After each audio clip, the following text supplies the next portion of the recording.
पवन भाई बंदी छोड़ संत गुरु रामपाल जी महाराज जी की जय हो। पवन भाई सत साहेब, पवन भाई एक छोटी सी शंका है। हमने पवन भाई आपका सत्संग सुना था कल रात को। भगत से आप सत्संग कर रहे थे, उस भगत ने एक सवाल पूछा था आपसे। वो सवाल था, भगत जी जैसे कनक में हम दवाई रखते हैं और वो रखनी नहीं है हमने, पर पवन भाई हम एक जिम्मेदार के पास लगे हुए हैं, तो हमने जिम्मेदार कहता है दवाई रख दो, हमें रखनी पड़ती है। और खेत में जैसे कीड़े कीड़े मकोड़े का जो भी हम सफरा करते हैं दवाई का, वो भी हम करते हैं। तो पवन भाई थोड़ा समस्या का समाधान बताइए, क्या करना होगा हमें। बड़ी मुश्किल से परमात्मा की कृपा हुई है हम पे, कोई ऐसी भूल चूक ना हो जाए जिससे हमसे परमात्मा दूर हो जाए, कोई ऐसी गलती ना कर बैठे। बड़ी मुश्किल से तो परमात्मा की दया हुई है पवन भाई, थोड़ा इस बात का समाधान दें हमें। हम थोड़ा आगे फिर अपना कुछ सोचें या कुछ फिर अपना विचार करें, भी गिरनी नहीं करनी है, कुछ बताएं पवन भाई। सत साहेब पवन भाई। बंदी छोड़ सतगुरु रामपाल जी महाराज जी की जय हो। सतसाई भगत जी, देखिए बड़े भैया, आपने जो सवाल किया है उसका जवाब तो परमेश्वर दास को निमित्त बनवा के आप जी को दिलवा देंगे, लेकिन उस जवाब के ऊपर अमल करना, उस जवाब को मानना या ना मानना, वो आपके अपने ज्ञान आधार के ऊपर निर्भर करता है। और दास ने पहले भी जिक्र किया था परमेश्वर के ज्ञान आधार से कि इस भक्ति मार्ग में केवल वही नियम नहीं है जो नियम हमें नाम दीक्षा के समय दिए जाते हैं। जैसे प्रथम नाम के समय परमेश्वर हमें 11 नियम देते हैं, सतनाम के बाद हमें 34 नियम दिए जाते हैं। तो इस भक्ति मार्ग में केवल यही नियम नहीं है। इस भक्ति मार्ग में जब आप ज्ञान की गहराई में जाओगे और परमेश्वर के द्वारा कहे गए सत्संगों पे, उनके वचनों पे जब अमल करना शुरू करोगे तो आपको कदम कदम पे एक नया नियम दिखाई देगा, एक नया नियम आपको दिखाई देगा इस भक्ति मार्ग पे। और आपने जो सवाल किया है वो आपने क्यों किया? वो आपने इसलिए किया क्योंकि परमेश्वर की सत भक्ति अपनाने के बाद आपकी आत्मा ने आपको चेताया कि भाई अपनी रोजी रोटी के लिए, अपने स्वार्थ के लिए आप किसी की हत्या नहीं कर सकते, आप जीवों की हत्या नहीं कर सकते, अपने स्वार्थ के लिए। तो भगत जी, इसका जो समाधान है, इसका समाधान यही है कि जिस व्यक्ति को परम पूज्य सतगुरु रामपाल जी महाराज जी का ज्ञान हो जाएगा और जो उनके तत्व ज्ञान को ध्यान से सुनता है, गहराई से सुनता है, तो उस तत्व ज्ञान में परमेश्वर ने बताया कि एक भगत को अपने गुरुदेव से क्या मांगना चाहिए। सबसे पहले तो भगत को अपने गुरुदेव से यही मांगना चाहिए कि भक्ति दान मोहे दीजियो देवन के देवा हो। सबसे पहले तो भगत ने हमेशा अपने परमेश्वर से, अपने सतगुरु से केवल भक्ति ही मांगनी चाहिए कि हे परमेश्वर, दास को इस काल लोक में भक्ति करवा देना मालिक, दास को मर्यादाओं में रखना परमात्मा, हर समय दास के शीश पे अपना पंजा बनाए रखना परमात्मा। ये भव सागर है, यहाँ बहुत गहरा उलझेड़ा है परमात्मा, आपकी विशेष रजा के बिना यहाँ से जीव का निकलना तो बहुत दूर की बात है, इस भक्ति पे 2 कदम चलना भी दूभर है। तो परमेश्वर आप अपने दास पे विशेष अपनी मेहर रखना। और उसके बाद भगत क्या मांगेगा? उसके बाद परमात्मा ने कहा कि भगत को अपने जीवन उपार्जन के लिए, अपनी रोजी रोटी के लिए केवल परमात्मा से यही प्रार्थना करनी चाहिए कि साईं इतना दीजियो जामे कुटुंब समावे, हम भी भूखे ना रहें अतिथि न भूख हो जावे। कि हे परमात्मा, आपने अपने दास को यह अनमोल ज्ञान देके सब कुछ समझा दिया परमात्मा, और इस ज्ञान को लेने के बाद और जिस जिस आत्मा के अंतःकरण में परमेश्वर सतगुरु रामपाल जी महाराज जी का तत्व ज्ञान उतर जाता है, उसके बाद उस भगत को यह भी मालूम पड़ जाता है कि परमेश्वर की एक और भी वाणी है कि यो गुरु ज्ञान विज्ञान वाणी जीवित ही जग में मरो। गुरु जी का जो ज्ञान है, जो विशेष ज्ञान है, जो विज्ञान है, तत्व ज्ञान है, वो कहता है कि अब भगत को जीवित ही मरने की रिहर्सल करनी पड़ेगी। और जीवित मरने के विषय में परमात्मा ने बताया, यहां की जो सांसारिक इच्छाएं हैं, जो केवल हमें काल जाल में ही अधिक फंसाती हैं, हमें उनसे पीछे हटना पड़ेगा, हमें उनसे दूर हटना पड़ेगा। उसको जीवित मरना कहते हैं। गुरुदेव ने बताया जैसे आपका पड़ोसी 4 व्हीलर ले आता है, या आपका पड़ोसी कोई बहुत अच्छी फैक्ट्री लगा लेता है, बहुत अच्छा पैसा कमा रहा है, तो उस पड़ोसी को देख के यदि हमें ज्ञान है तो हमने अपने मन में जैसी सांसारिक भोग विलासिता की वस्तुएं उसके पास में है, उनको प्राप्त करने की इच्छा हमारे अंदर उत्पन्न नहीं होनी चाहिए। उसी को जीवित मरना कहते हैं। तो उसके बाद परमात्मा ने बताया कि दूसरी बात केवल परमात्मा से हमारे को यही मांगनी है कि साईं इतना दीजिए जिसमें कुटुंब समावे, और हम भी भूखे ना रहें, साधु न भूखो जाओ। तो भगत जी फिर आप ये बताइए, फिर जीव हत्या करने वाली बात आ कहां जाएगी? आज आप किसी जमींदार के वहां पे मजदूर बन के मजदूरी कर रहे हैं, आपको महीने का 10 से 15 हजार रुपए में मिल जाता होगा, और आप वहां पे पाप कितने कमा रहे हैं? आप करोड़ों जीवों की उस फसल के ऊपर स्प्रे करने के लिए जो आप केमिकल का यूज करते हैं, या उसके जो अन्न का भंडार है वहां पे आप केमिकल वगैरह रखते हैं, उसमें कितने जीवों की हत्या होती है, कितने सूक्ष्म जीव मरते हैं। भगत जी वो पाप किसको लगेगा? वो पाप हमें लगेगा। उसको तो लगेगा ही लगेगा, लेकिन वो पाप हमें भी लगेगा, क्योंकि हम अपनी रोजी रोटी के लिए, अपने स्वार्थ के लिए, अपने पेट पालन के लिए हम दूसरे जीवों की हत्या का पाप अपने सिर पे रख रहे हैं। भगत जी उस जमींदार को तो ज्ञान नहीं है, वो तो पता नहीं क्या क्या प्लानिंग करके बैठा हुआ है, और सांसारिक व्यक्ति की तो अनेकों प्लानिंग होती है, एक खत्म नहीं होती, उससे पहले 2 नई प्लानिंग तैयार हो जाती हैं। लेकिन हम भगत हैं, और परमात्मा ने बताया कि रोजी रोटी का कोई एक ही तरीका नहीं है। यहां पे अरबों खरबों की संख्या है दुनिया में, सभी लोग थोड़े ना कोई स्प्रे करके अपना पेट भरते हैं। परमात्मा ने हर किसी को हर प्रकार का व्यवसाय दिया हुआ है। अब मान लीजिए भगत अगर पहले कोई कसाई का काम करता था, तो नाम लेने के बाद वो कसाई का काम थोड़ी करेगा, उसको उस काम को चेंज करना होगा भाई, परमात्मा से प्रार्थना करके आगे बढ़ना होगा। और भक्ति के लिए जो व्यक्ति गलत रास्ते को छोड़ता है, उसके लिए परमात्मा 10 नए रास्ते खोल देता है। तो भगत जी अब हमने जब परमेश्वर का ज्ञान हो गया, तो उसके बाद में ये जो कर्म है, जो अपनी रोजी रोटी के लिए, अपने पेट पालन के लिए जो फसल के ऊपर स्प्रे किया जाता है, ताकि कोई भी कीड़े, कोई भी जीव जंतु फसल को हानि ना करें, नुकसान ना करें, वो भगत जी पाप की श्रेणी में आता है। और देखिए परमात्मा ने इस भक्ति मार्ग में बताया कि जानबूझ की इच्छा कर मारे नहीं, और बिन इच्छा मर जाए, कहे कबीर तास का पाप नहीं लगाए। गुरुदेव ने बताया कि इस भक्ति मार्ग में आने के बाद कोई भी भगत जानबूझ के किसी को भी ना तो परेशान करेगा, ना उसकी हत्या करेगा।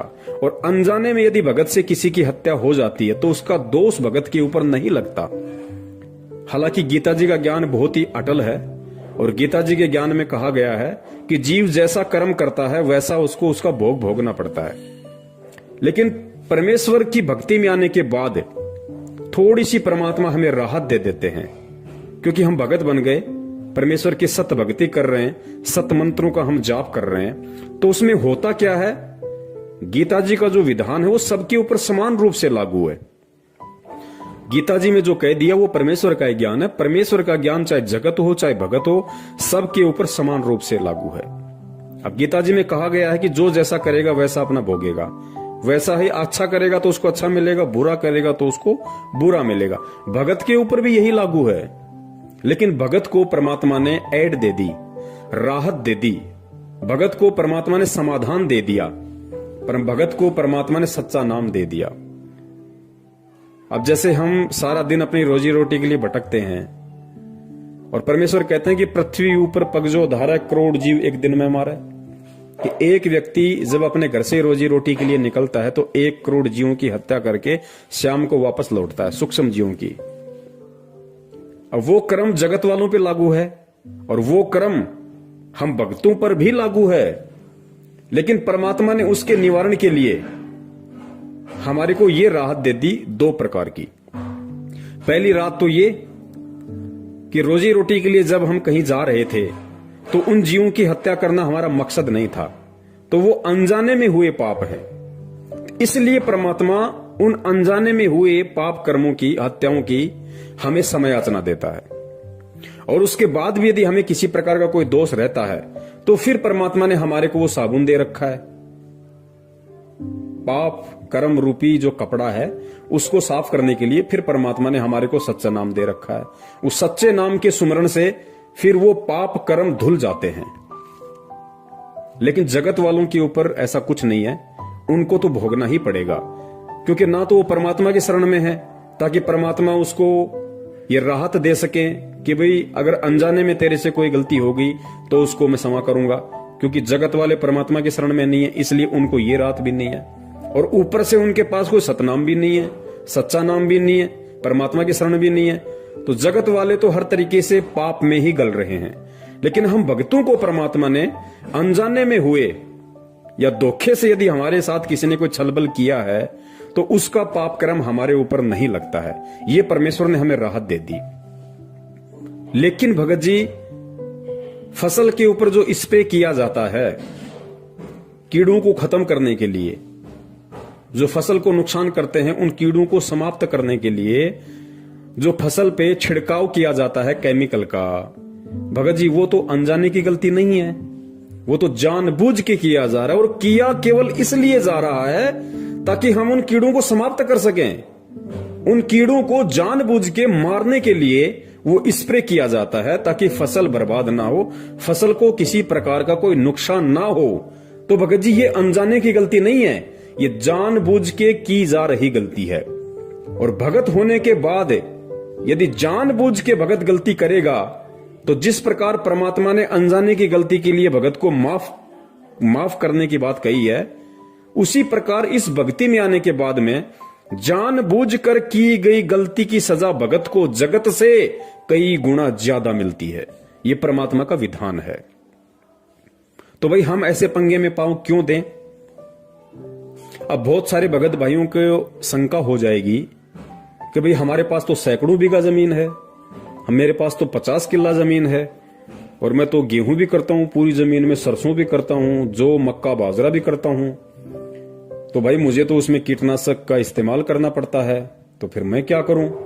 देखिए भगत जी, ये सतगुरु रामपाल जी महाराज जी की सत भक्ति है, और इस भक्ति में सबसे पहले हमने भगत बनना पड़ेगा, साधु बनना पड़ेगा। और साधु बनने के लिए सबसे पहले हमें अपनी इच्छाओं को सीमित करना पड़ेगा।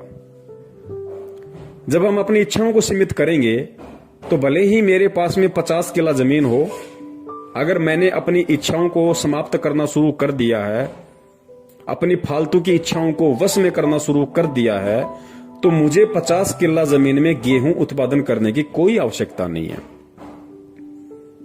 मुझे केवल उतना ही अन्न उत्पादन करने की आवश्यकता है जितना अन्न मेरे जीवन उपार्जन के लिए पर्याप्त है।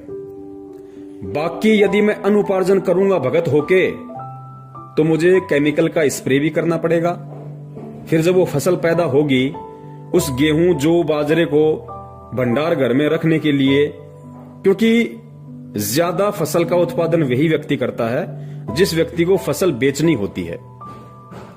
और बहुत सारे जो बड़े बड़े जमींदार होते हैं वो साल भर के लिए स्टॉक कर लेते हैं, और स्टॉक करेंगे तो उनको जाहिर सी बात है, उनको पता है कि भाई इसमें ये फसल बर्बाद होने की आशंका ज्यादा है, उसमें कीड़े वगैरह लगने की आशंका ज्यादा है, तो फिर वो केमिकल वगैरह का उसमें छिड़काव कर देते हैं, स्प्रे कर देते हैं, या और बहुत सारी जैसे कोई एल्ड्रिंग वगैरह आती है उसमें एल्ड्रिंग वगैरह रख देते हैं।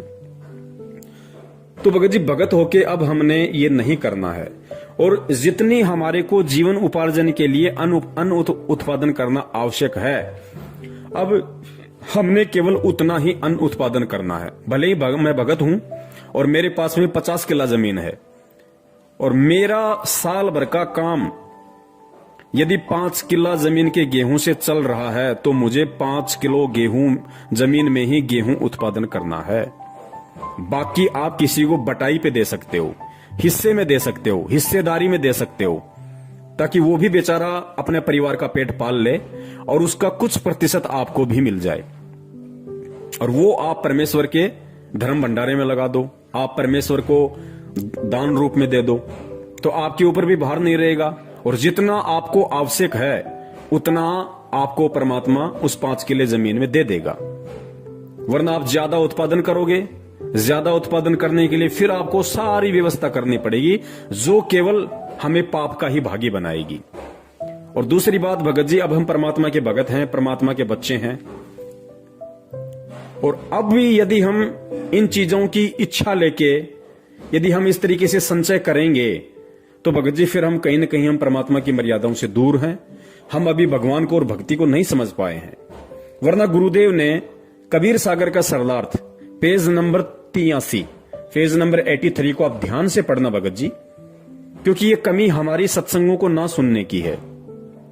पेज नंबर 83 पे काल ने परमात्मा को कहा था, काल ने कहा कि उस समय से पहले, यानी जब परमेश्वर ने काल को कहा कि भाई तू कितनी ही जोर लगा लेना, तू कितनी ही ताकत लगा लेना, कलयुग की बिचली पीढ़ी में मैं जाऊंगा, अपने बच्चों को सतज्ञान दूंगा, सत भक्ति दूंगा और उनको समझा बुझाकर अपने निज लोक सतलोक लेकर जाऊंगा। तो काल ने परमात्मा से फिर क्या कहा? काल ने कहा कि उस समय से पहले मैं पूरी पृथ्वी के ऊपर शास्त्र विधि त्याग कर मनमाना आचरण करवाकर शास्त्र विरुद्ध ज्ञान बताकर झूठे नाम तथा गलत साधना से अभ्यस्त कर दूंगा। जब 13वां अंश आकर सत्य कबीर पंथ चलाएगा, उसकी बात पर कोई विश्वास नहीं करेगा, उल्टे उसके साथ झगड़ा करेंगे। कबीर जी को पता था कि जब कलयुग के 5505 वर्ष पूरे होंगे सन 1997 में, तब शिक्षा की क्रांति लाई जाएगी, सर्व मानव अक्षर ज्ञान युक्त किया जाएगा। उस समय मेरा दास सर्व धार्मिक ग्रंथों को ठीक से समझकर मानव समाज के रूबरू करेगा। सर्व प्रमाणों को आंखों देखकर शिक्षित मानव सत्य से परिचित होकर तुरंत मेरे 13वें पंथ में दीक्षा लेगा और पूरा विश्व मेरे द्वारा बताई गई भक्ति विधि तथा तत्व ज्ञान को हृदय से स्वीकार करके भक्ति करेगा। उस समय पुनः सतयुग जैसा वातावरण होगा। अब पुण्यात्माओं आगे ध्यान से पढ़ना, आगे ध्यान से पढ़ना। परमेश्वर ने कहा कि जब 13वें पंथ में मेरे से कोई भी आत्मा नाम दीक्षित होगी, अर्थात जब से परमात्मा सन 1994 से नाम दीक्षा दे रहे हैं, जब से 13वां पंथ चला है सन 1994 से, उसके बाद सतगुरु रामपाल जी महाराज जी से जो भी भगत भाई बहन नाम दीक्षित होंगे और 13वें पंथ में आ जाएंगे, उनकी शरण ग्रहण कर लेंगे, उसके बाद उस भगत के लिए परमात्मा ने क्या बताया कि वो कैसे भगत होंगे, कैसा उनका रहन सहन होगा। देखिए ध्यान से पढ़िए। आपसी राग द्वेष, चोरी जारी, लूट ठगी कोई नहीं करेगा। परमात्मा कहते हैं कि 13वें पंथ में आने के बाद, अर्थात सतगुरु रामपाल जी महाराज जी से नाम दीक्षा लेने के बाद क्या होगा? कोई भी भगत आपसी राग द्वेष नहीं करेगा, चोरी जारी नहीं करेगा, लूट ठगी कोई नहीं करेगा, कोई धन संग्रह नहीं करेगा। पुण्यात्मा ध्यान से पढ़ना एक एक शब्द को। कोई भी धन संग्रह नहीं करेगा, भक्ति को अधिक महत्व दिया जाएगा। जैसे उस समय उस व्यक्ति को महान माना जा रहा होगा, कौन से समय?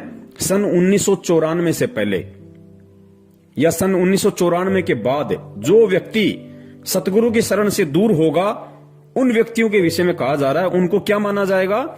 जैसे उस समय उस व्यक्ति को महान माना जा रहा होगा जिसके पास अधिक धन होगा, बड़ा व्यवसाय होगा, बड़ी बड़ी कोठियां बना रखी होंगी। परंतु 13वें पंथ के प्रारंभ होने के पश्चात, अर्थात सन 1994 में सतगुरु रामपाल जी महाराज जी से नाम दीक्षा लेने के बाद, परंतु 13वें पंथ के प्रारंभ होने के पश्चात उन व्यक्तियों को मूर्ख माना जाएगा। पुण्यात्माओं ध्यान से सुनना इस बात को कि सन 1994 के बाद, अर्थात सतगुरु रामपाल जी महाराज जी से नाम दीक्षा लेने के बाद, उनके इस सत कबीर पंथ से में दीक्षित होने के बाद, इस सत कबीर पंथ रूपी यूनिवर्सिटी में एडमिशन लेने के बाद किस व्यक्ति को, किस भगत को मूर्ख माना जाएगा? परंतु 13वें पंथ के प्रारंभ होने के पश्चात उन व्यक्तियों को मूर्ख माना जाएगा और जो भक्ति करेंगे गुरुजी क्या कह रहे हैं कि 13वें पंथ के प्रारंभ होने के बाद उन सभी व्यक्तियों को मूर्ख माना जाएगा जो व्यक्ति आज जैसे हम समाज में देख रहे हैं कि बहुत बड़ा पैसे वाला है, जिसके पास बड़ी बड़ी कोठी हैं, कारें हैं, बहुत बड़ा जमींदार है, पैसे वाला है, आज उनको महान माना जाता है। अज्ञानता के चलते उनका सम्मान किया जाता है। तो परमात्मा यह कह रहे हैं कि 13वें पंथ से पहले तो इन व्यक्तियों को महान माना जाएगा, परंतु 13वें पंथ के प्रारंभ होने के पश्चात उन व्यक्तियों को मूर्ख माना जाएगा। पुण्यात्माओं, परमेश्वर ने स्पष्ट कर दिया कि 13वें पंथ के प्रारंभ होने के बाद में जब भगत को ज्ञान हो जाएगा तो उन व्यक्तियों को मूर्ख माना जाएगा, और जो भक्ति करेंगे सामान्य मकान बनाकर रहेंगे, उनको महान, बड़े और सम्मानित व्यक्ति माना जाएगा। अर्थात आने वाले समय में केवल उसी भगत को आदर सम्मान की दृष्टि से देखा जाएगा और वही व्यक्ति महान माना जाएगा, बड़ा माना जाएगा, जो व्यक्ति सामान्य मकान बनाकर रहेगा, सामान्य तरीके से अपनी रोजी रोटी के लिए अपना काम धंधा करेगा, ना कोई बड़ी कोठी बनाएगा, ना कोई बड़े बड़े 4 व्हीलर गाड़ियां लेके आएगा दिखावे के लिए। आवश्यकता अनुसार तो कुछ भी हो, लेकिन दिखावे के लिए आवश्यकता से अधिक यदि संग्रह करेगा, गुरुदेव कहते हैं उसको मूर्ख माना जाएगा। और जो भगत साधारण तरीके से चलेगा, सामान्य मकान बना के रहेगा, उसको महान, बड़ा और सम्मानित व्यक्ति माना जाएगा। तो पुण्यात्माओं, अब आप बता दीजिए, क्योंकि ज्यादा अनाज वही व्यक्ति, वही भगत पैदा करेगा जो उसको मार्केट में बेचना चाहेगा, और मार्केट में वो भगत उसको उसी समय बेचेगा जब उसका दाम मार्केट में बढ़ जाएगा। जब मार्केट में उस अनाज की डिमांड बढ़ जाएगी और उसका पैसा ऊंचा होगा, तभी वो भगत या व्यक्ति अपने भंडार घर से उस जमा किए गए अनाज को मंडी में लेके जाएगा, अनाज मंडी में लेके जाएगा। तो भाई फिर वो भगत कहां हुआ? फिर वो भगत कहां हुआ? फिर उसको कितने पाप कर्म अपने सिर पर लादने पड़ेंगे? फिर वो परमात्मा की वाणी पे कहां चला?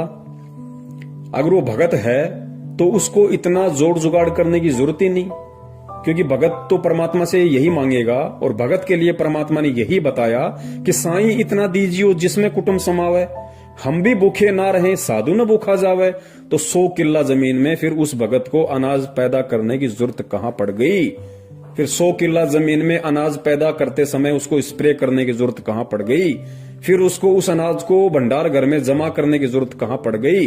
फिर उसको ऊंचे दाम होने पे अनाज मंडी में बेचने की जरूरत कहां पड़ गई? और जब वो उस अनाज को बेचेगा, लाखों में जब पैसा उसके घर में आएगा, फिर उस पैसे का क्या करेगा? वो क्या करेगा? अरे रोजी रोटी के लिए तो उसको एक साल में 12 बोरी बहुत है, उसको 12 क्विंटल अनाज बहुत है उस व्यक्ति को। बाकी का अनाज उसने किस लिए पैदा किया? सिर्फ और सिर्फ पैसा कमाने के लिए, धन कमाने के लिए। वो धन जब उसके घर में आएगा, फिर वो क्या करेगा? वो फालतू के नाटक करेगा, देखा देखी गाड़ी लाएगा, एक कोठी उस लड़के को बना के देगा, एक कोठी दूसरे लड़के को बना के देगा। क्या करेगा वो? उसका कोई रिश्तेदार उससे उधार ले जाएगा 5-10 लाख रुपए, समय पे नहीं देगा तो फिर उसके टेंशन शुरू हो जाएगी, 2 साल तक नहीं दिए फिर झगड़ा शुरू हो जाएगा, फिर केस मुकदमा शुरू हो जाएगा। और परमेश्वर कहते हैं कि भाई नौका में पानी बढ़े और घर में बढ़ जा दाम, दोनों हाथ उलटियो यो ही शाणु काम। परमात्मा तो कहते हैं कि भैया इसका संचय करना ही नहीं हमें, हम भगत हैं तो हमने बिल्कुल सादा तरीके से, साधारण तरीके से हमने रहना पड़ेगा, हमने चलना पड़ेगा इस भक्ति मार्ग पे। तो क्यों हम ये सिर पे अपना बोझ धरें? तो बड़े भाई, यदि आप किसी बड़े जमींदार के यहां पे काम कर रहे हैं, मजदूरी कर रहे हैं, तो आपको ये कोई अधिकार नहीं है कि आप अपनी रोजी रोटी के लिए और करोड़ों जीवों की स्प्रे करके हत्या करें। भगत जी, आपको विश्वास होना चाहिए, आप परमात्मा के भगत हैं, आप परमात्मा के बच्चे हैं, और अब आपको विश्वास हो जाना चाहिए कि जिस परमात्मा ने जन्म लेने से पहले मां के गर्भ में 9 महीने तक मुझे आहार खिलाया, मुझे अमी महारस खिलाया, वहां भी परमात्मा ने मेरा पेट पालन किया।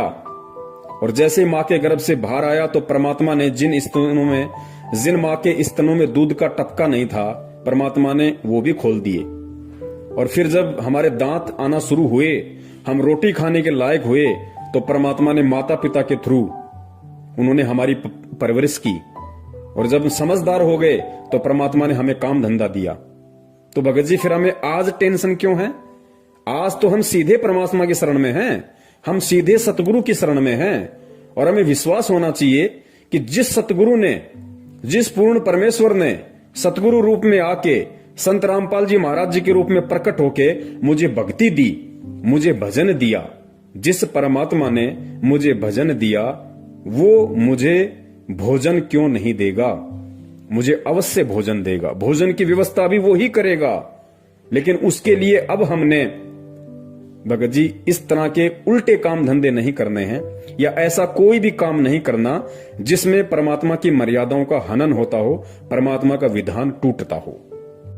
अब यहां पे कुछ भगत भाई उनको और शंका हो जाएगी कि भगत जी हमारे थोड़ी जमीन ज्यादा है, या हमारी जमीन तो ऐसी है, उसमें जब तक हम यदि कीटनाशक का छिड़काव ना करें, यदि हम जब बीज की बिजाई करते हैं तो बिजाई के समय हमने उसमें केमिकल लगाना पड़ता है, एल्ड्रिंग लगानी पड़ती है, ताकि जब वो जमीन में हम बीज डालेंगे ट्रैक्टर के माध्यम से, हल के माध्यम से, तो उसको कीड़े ना लग जाएं। भगत जी अब हमने ये परंपरागत तौर तरीके नहीं अपनाने जगत वाले। जगत के लिए तो ठीक नहीं कह सकते, लेकिन उनको ज्ञान नहीं है इसलिए वो लोग कर रहे हैं। लेकिन हम भगत हैं, अब हमने भगत जी बीज बिजाई के समय हमने किसी भी प्रकार के केमिकल का इस्तेमाल नहीं करना है, ये सोच के कि इससे फसल में कीड़ा नहीं लगेगा। भगत जी देखिए, दास को अच्छे से पता है, दास भी एक किसान परिवार से है। जब हमारे माता पिता खेत में बिजाई वगैरह करते थे बीज की ट्रैक्टर के माध्यम से, तो वो क्या करते थे कि जैसे बीज लेके आए महंगा, और फिर साथ में एक 100 ग्राम की एक एल्ड्रिंग बोला करते थे उसको, एक केमिकल का डब्बा लाते थे, उसको छुपा के रखते थे किसी बच्चे के हाथ न लग जाए, क्योंकि जहर होता है। और जो बीज होता था जमीन में डालने वाला, उस बीज में उसको मिला दिया करते थे अच्छे से मिक्सिंग करके, फिर उसको ट्रैक्टर के माध्यम से जमीन में उसकी बिजाई की जाती थी, ताकि जमीन में कीड़ा ना लगे, उसको अन्न को, उस बीज को कीड़ा ना लगे। और भगत जी जब ट्रैक्टर के माध्यम से वो जमीन में बीजा जाता था, तो बहुत सारे प्रकार के जैसे बगुले होते हैं, चिड़ियां होती हैं, ये उस बीज को खाने के लिए, या जैसे ही कोई कीड़े मकोड़े हल चलते समय ऊपर आ जाते थे, उनको खाने के लिए वो पीछे पीछे चलते रहते थे। और जब किसी चिड़िया या बगुले के मुंह में वो एल्ड्रिंक लगा हुआ, वो जहर लगा हुआ अन्न उसके मुंह में आ जाता था, उसको खा लेता था, भगत जी कुछ ही देर के बाद में वो तड़प तड़प के मरता था। तो भगत जी वो दोष किसको लग रहा? हम क्यों ऐसे पंगे में पांव देंगे? अब जगत वाला तो कर सकता है, लेकिन भगत नहीं कर सकता। अब हम भगत हैं, अब हमारी को भगवान पे विश्वास करना पड़ेगा। पहले क्या होता था, जब बिजाई का समय होता था और जिस दिन कोई भी किसान अपने खेत में बिजाई करके वापस आता था, उस दिन एक छोटा सा त्योहार सा मनाया जाता था। उस घर में कुछ मीठा बनता था, कोई खीर बनाता था, कोई हलवा बनाता था, कुछ भी वो लोग बनाया करते थे, ताकि हमारी जो बिजाई है वो ठीक ठाक हो। भगत जी अब भी हमने वही करना है, लेकिन थोड़ा सा तरीका चेंज कर देना है। आज जब भी हम, कोई भी किसान भाई है, अपने खेत में जब वो बिजाई के लिए जाता है, तो उसने किसी भी प्रकार के एल्ड्रिंग का और केमिकल का प्रयोग बिल्कुल नहीं करना है। ये जीव हत्या में आएगा, ये हमको दोष लगेगा। जब तक नहीं पता था हम कर रहे थे, वो एक बात अलग थी, लेकिन भगत जी अब हम ये नहीं कर सकते। अब हम उस तरीके को चेंज करेंगे, क्योंकि हम सतगुरु की शरण में हैं और धरती पे भगवान है। क्या नहीं कर देगा परमात्मा? जब उस परमात्मा ने धना भगत के, और इतना बता दिया परमात्मा ने कि धना भगत ने एक दिखावे के लिए और कंकर पत्थर इकट्ठे करके और खेत में बीज दिए, और परमात्मा ने उस कंकर पत्थर से तुम्बे खड़े कर दिए, और तुम्बों के अंदर, जो कि अविश्वसनीय, कोई नहीं कर सकता, दुनिया की कोई साइंस नहीं कर सकती, परमात्मा ने उन तुम्बों के अंदर ज्वार पैदा कर दी, अन्न पैदा कर दिया। भगत जी आज भी तो वही परमात्मा धरती पे है, और विश्वास तो हमें धना भगत से ज्यादा होना चाहिए, क्योंकि धना भगत तो उस समय परमात्मा की शरण में भी नहीं था। उसके तो पिछले जन्म के कोई भक्ति पुण्य संस्कार थे, जिस आधार से परमात्मा ने उसके कंकर को ज्वार बना दिया। और आज हम तो डायरेक्ट सतगुरु की शरण में हैं, उस भगवान की शरण में हैं। आज क्या वो परमात्मा बिना केमिकल के हमारी फसल को नहीं उपजा देगा? लेकिन भगत जी हमें विश्वास नहीं है। अब जो मेरे किसान भाई हैं, जो भगत भाई हैं, जो किसान है, अब वो तरीका चेंज कर दें और भगवान पे विश्वास करना शुरू करें। फिर कब करेंगे भाई? आप जब भी अपने खेत में बिजाई के लिए जाओ, भगत जी, अपने घर पे आपने जो दरबार बना रखा है परमात्मा का, भगत जी उस बीज को वहां रखो, मालिक के वहां दरबार पे, परमात्मा के चरणों में रखो उस बीज को नीचे दरबार के, और परमेश्वर से अरदास करो कि हे परमपिता परमेश्वर, आपका दास आपके ज्ञान आधार पे चलते हुए, परमात्मा मैं जीव हूं, मैं नादान हूं, हालांकि मुझे इतना विश्वास नहीं है क्योंकि वर्षों से मैं इसी विधि से ये जहर लगा लगा के जमीन में बीज डाल रहा हूं, लेकिन परमात्मा अब मुझे आपके विधान का पता चल रहा है और मैं आप पे विश्वास करते हुए मेरे परमपिता परमात्मा, अब आपका दास खेत में बिजाई के लिए जा रहा है और परमात्मा आपका दास आपके चरण कमलों में ज्योति हवन का संकल्प करता है। परमेश्वर अपने दास के इस ज्योति हवन को स्वीकार करें और परमात्मा आप जी दया करना, आपके दास की जीवन उपार्जन के लिए इतना अन्न हो जाए परमात्मा, जिससे दास का जो परिवार है उसका पेट पालन हो जाए और आपकी भक्ति में किसी भी प्रकार की कोई बाधा उत्पन्न ना हो। और परमात्मा मैं अब उन परंपरागत तौर तरीकों को, उन दुनिया वालों की देखा देखी अब मैं जीव हत्या नहीं कर सकता। मैं अच्छी फसल की पैदावार के लिए या इस बीज में किसी प्रकार का कोई कीड़ा ना लगे उसके लिए परमात्मा मैं अब बिल्कुल भी केमिकल का इस्तेमाल नहीं करूंगा। मैं बिल्कुल भी जीव हत्या का जो पाप लगता है मैं उसका दोषी नहीं बनना चाहता। परमात्मा दास की ज्योति को स्वीकार करें और परमात्मा जैसी आपकी इच्छा होगी, आपका दास आपके भरोसे परमात्मा बीज बिजाई के लिए जा रहा है। पुण्यात्मा आप विश्वास तो करके देखो परमात्मा पे, धरती पे भगवान है और आप तो भगवान की शरण में हो डायरेक्ट। परमात्मा क्या से क्या नहीं कर देगा। जब बिना परमात्मा की शरण के धना भगत के कंकर को परमात्मा ने तुम्बा बना के ज्वार पैदा कर दी, तो क्या तुम्हारे खेत में परमात्मा कुछ नहीं कर देगा? लेकिन हमें धना भगत के उतना विश्वास नहीं है। और परमात्मा कहते हैं, कहे कबीर सुनो बे साधो, मैं तो हूं विश्वास में। तो पुण्यात्माओं हमने विश्वास करना पड़ेगा। भगवान धरती पे है, हमने ये अपनी अंतरात्मा से, अपने हृदय से इस बात को स्वीकार करना पड़ेगा कि फिर परमात्मा क्या से क्या नहीं कर सकता। परमात्मा कुछ भी कर देगा क्योंकि वो कुछ भी करने में समर्थ है।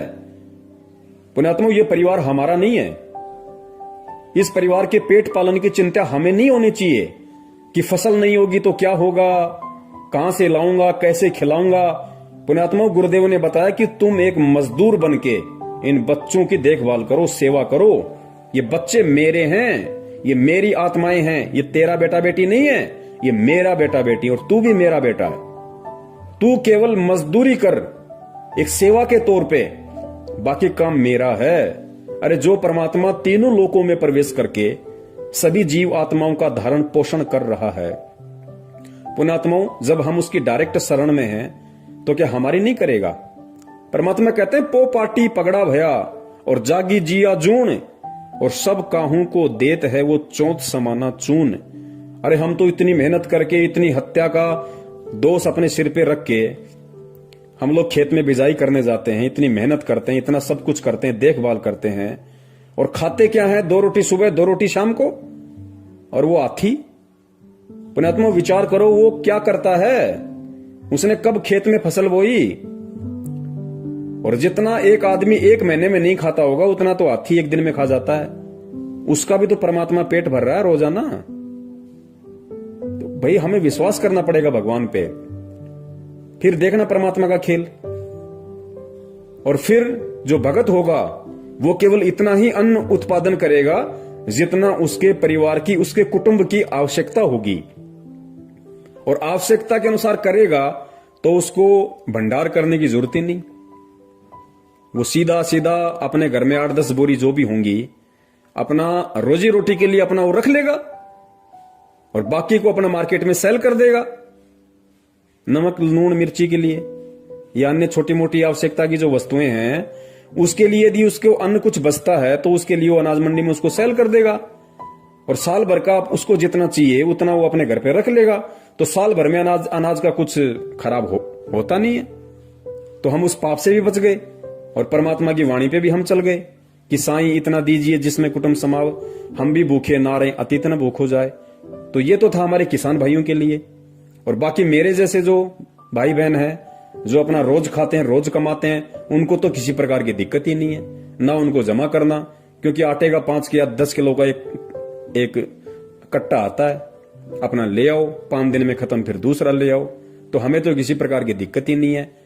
तो किसान भाइयों को इस तरीके से इस भक्ति मार्ग पे अब परमेश्वर पे विश्वास करके और दुनिया वालों की देखा देखी फालतू की चीजों की इच्छा के लिए, या वैसे भी नादानी में जैसे दुनिया पहले जो सारे ये कर्म कर रही थी, एल्ड्रिंग लगा के, केमिकल लगा के बीज की बिजाई करना, फिर फसल के ऊपर स्प्रे करना।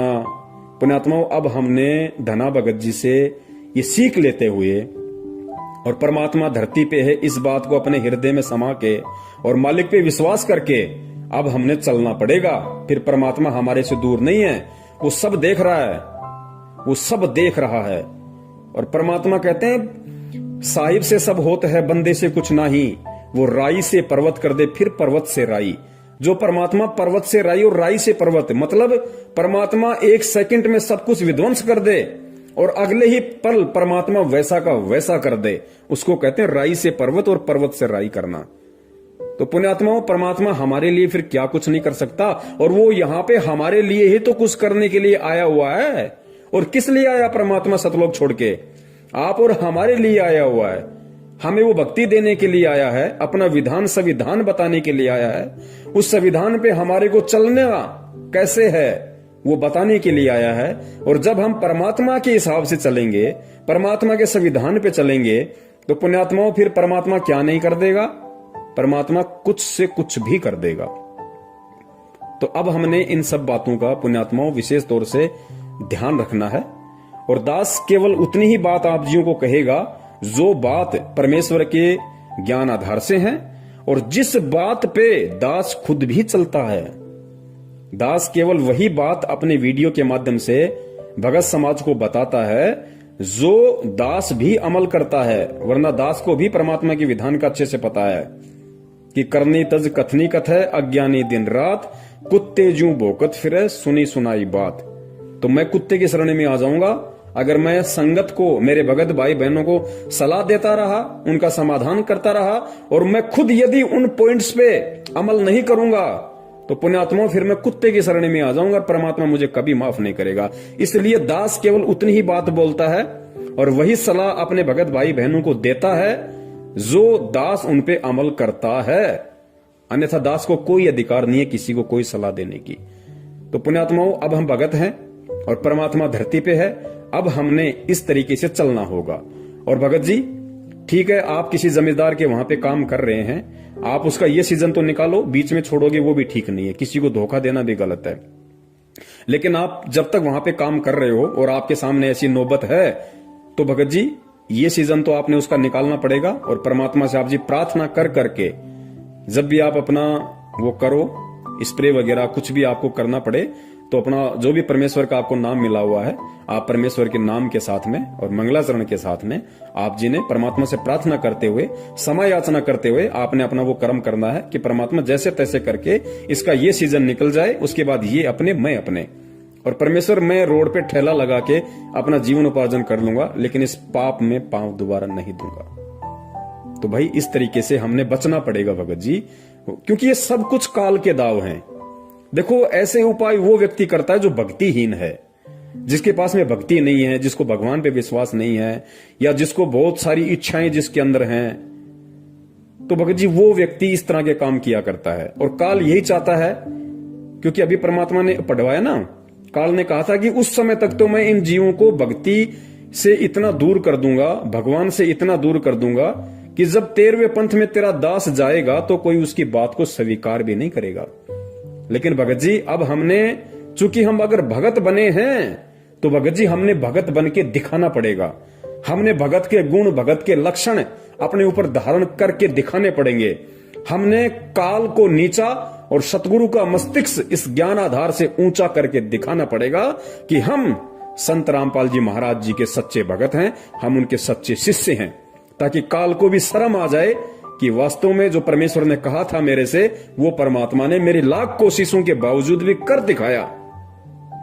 तो ये खाली एक किसान वाला क्षेत्र नहीं, जिस भी क्षेत्र में या जिस भी व्यवसाय में जो भी भगत भाई बहन हैं, और यदि उन व्यवसाय में उस व्यवसाय के अकॉर्डिंग यदि ऐसी कोई प्रॉब्लम है, ऐसी कोई दिक्कत है, ऐसी कोई बाधा है जो परमात्मा के विधान के खिलाफ है, परमात्मा की जहां मर्यादाओं का हनन होता है, तो उन भगत भाई बहनों ने भी परमात्मा के ज्ञान आधार से इसी प्रकार उनका समाधान करना पड़ेगा। और हर स्थिति में अंततः उन बातों से दूर हटके और परमात्मा को प्रसन्न करना पड़ेगा, और ये दिखाना पड़ेगा परमेश्वर को कि परमेश्वर आपने हमें जो शिक्षा दी, आपने हमें जो भक्ति दी, और आप हमें जैसा बनाना चाह रहे हैं परमात्मा, हम भी उसके अकॉर्डिंग बनने की पूरी कोशिश कर रहे हैं। तो गुरुदेव कहते हैं जब इंसान खड़ा होकर चलने लगता है तो परमात्मा पीछे से धक्का मार देता है, और जो मेरे जैसा नालायक घुटने टेक के बैठ गया उसको परमात्मा क्या जबरदस्ती खड़ा करेगा। तो भाई अगर हम भगत बने हैं तो हमने फिर भगत पूरा ही बनना है, कच्चा भगत नहीं बनना, फिर आधा अधूरा भगत नहीं बनना, परमात्मा को दुखी नहीं करना। क्योंकि हमारे राजस्थान में कहावत है कि भाई जब ओखली में सिर दे दिया तो फिर मूसल से क्या डरना। अरे जब ओखली में मुंह दे दिया फिर मूसल से क्या डरना।